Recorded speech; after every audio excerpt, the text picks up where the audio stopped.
Hello, Internet. It is 8 o'clock or somewhere around there, and we are putting this video up. I'm recording a little bit early because I have to go pick my wife up from work at 8 o'clock tonight. But I'm going to go ahead and record. That way we can have the last chapter of The Marvelous Land of Oz posted tonight. I'll also be posting a YouTube link to the videos of the entire book on one playlist over on YouTube. Yeah, we're there, guys. We're at the end of the second book. Tomorrow night we're going to start book 3. Arthur, would you hand me book 3? It's right next to you. Tomorrow night we're going to start book 3. Ozma of Oz. Last night we met Ozma for the first time. We found out Tip has been Ozma this whole time. L. Frank Baum way ahead of his time with the transgender stuff, is all I'm saying.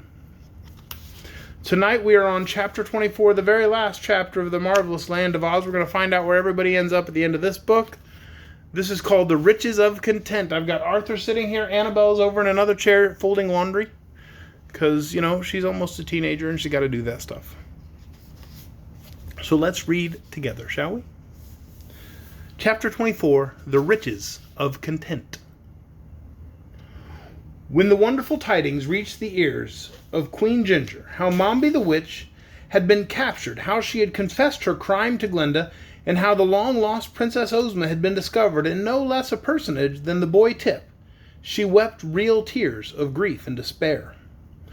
"To think," she moaned, "that after having ruled as queen and lived in a palace, I must go back to scrubbing floors and churning butter again. It's too horrible to think of. I will never consent." So when her soldiers, who spent most of their time making fudge in the palace kitchens, counseled Ginger to resist, she listened to their foolish prattle and sent a sharp defiance to Glinda the Good and the Princess Ozma. The result was a declaration of war. The very next day, Glinda marched upon the Emerald City with pennants flying and bands playing, and a forest of shining spears sparkling brightly beneath the sun's rays. But when it came to the walls, and this brave assembly made a sudden halt, for Ginger had closed and barred every gateway, and the walls of the Emerald City were built high and thick with many blocks of green marble. Finding her advance thus baffled, Glinda bent her brows in deep thought, while the Wogglebug said, in his most positive tone, "We must lay siege to the city and starve it into submission. It is the only thing we can do." "Not so," answered the Scarecrow. "We still have the Gump, and the Gump can still fly." The sorceress turned quickly at this speech, and her face now wore a bright smile. "You are right," she exclaimed, "and certainly have reason to be proud of your brains. Let us go to the Gump at once." So they passed through the ranks of the army until they came to the place near the Scarecrow's tent where the Gump lay. Glinda and Princess Ozma mounted first and sat upon the sofas. Then the Scarecrow and his friends climbed aboard, and still there was room for a captain and 3 soldiers, which Glinda considered sufficient for a guard. Now, at a word from the princess, the queer thing they had called the Gump flopped its palm leaf wings and rose into the air, carrying the party of adventurers high above the walls. They hovered over the palace and soon perceived Ginger reclining in a hammock in the courtyard, where she was comfortably reading a novel with a green cover and eating green chocolates, confident that the walls would protect her from her enemies. Obeying a quick command, the Gump alighted safely in this very courtyard, and before Ginger had time to do more than scream, the captain and 3 soldiers leaped out and made the former queen a prisoner, locking strong chains upon both her wrists. That act really ended the war, for the army of revolt submitted as soon as they knew Ginger to be a captive, and the captain marched in safety through the streets and up to the gates of the city, where she threw wide open. Then the bands played their most stirring music while Glinda's army marched into the city, and heralds proclaimed the conquest of the audacious Ginger and the ascension of the beautiful Princess Ozma to the throne of her royal ancestors. At once the men of the Emerald City cast off their aprons, and it is said that the women were so tired of eating their husbands' cooking that they all hailed the conquest of Ginger with joy. Certain it is that, rushing one and all to the kitchens of their houses, the good wives prepared so delicious a feast for their weary men Their harmony was immediately restored in every family. Ozma's first act was to oblige the army of revolt to return to her every emerald or other gem stolen from the public streets and buildings. And so great was the number of precious stones picked from their settings by these vain girls that every one of the royal jewelers worked steadily for more than a month to replace them in their settings. Meanwhile, the army of revolt was disbanded and the girls went home to their mothers. On promise of good behavior, Ginger was likewise released.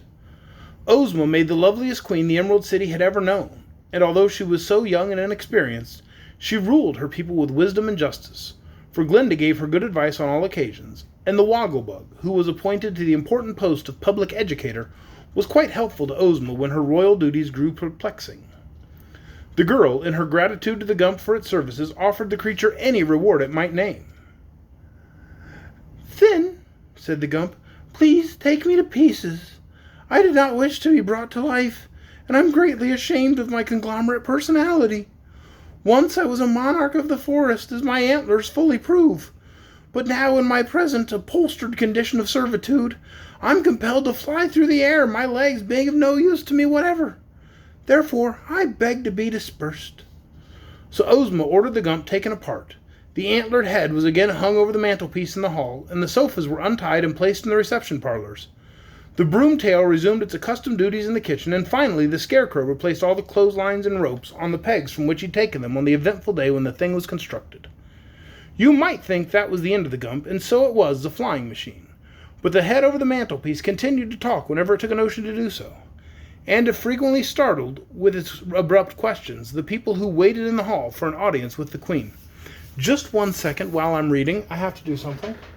The phone that I'm recording this on is about to die, so I need to plug it in before it dies in the middle of me recording this video. Oh, and I dropped it, and terrible things are happening. Oh, goodness. Okay, it's plugged in. It's plugged in, kind of. Let's see here. If I can get it to do what I need it to do, we'll be in business, and of course it's going to be a jerk. It's going to be a jerk. Okay, that's not what I wanted. Am I breaking it? I feel like I'm breaking things. Okay. Hi, everybody. It's still me. I'm still here. I'm not going nowhere. Okay, okay, what's going on? Why is that a thing? I don't want that. There's like a line in the middle of my screen, and I'm not sure why.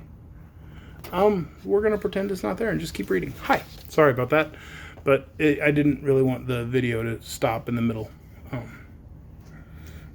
The sawhorse, being Ozma's personal property, was tenderly cared for, and often she rode the queer creature along the streets of the Emerald City. She had its wooden legs shod with gold to keep them from wearing out, and the tinkle of those golden shoes upon the pavement always filled the Queen's subjects with awe as they thought upon this evidence of her magical powers. The wonderful wizard was never so wonderful as Queen Ozma, the people said to one another in whispers, for he claimed to do many things he could not do, whereas our new queen does many things no one would ever expect her to accomplish. Jack Pumpkinhead remained with Ozma to the end of his days, and he did not spoil as soon as he had feared, although he always remained as stupid as ever. The Wogglebug tried to teach him several arts and sciences, but Jack was so poor a student that any attempt to educate him was soon abandoned. After Glinda's army had marched back home and peace was restored to the Emerald City, the Tin Woodman announced his intention to return to his own kingdom of the Winkies.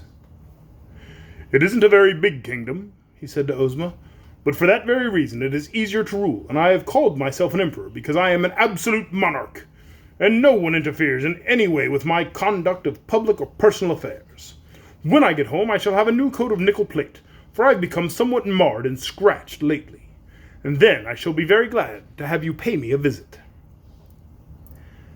"Thank you," replied Ozma. "Some day I may accept the invitation. But what is to become of the Scarecrow?"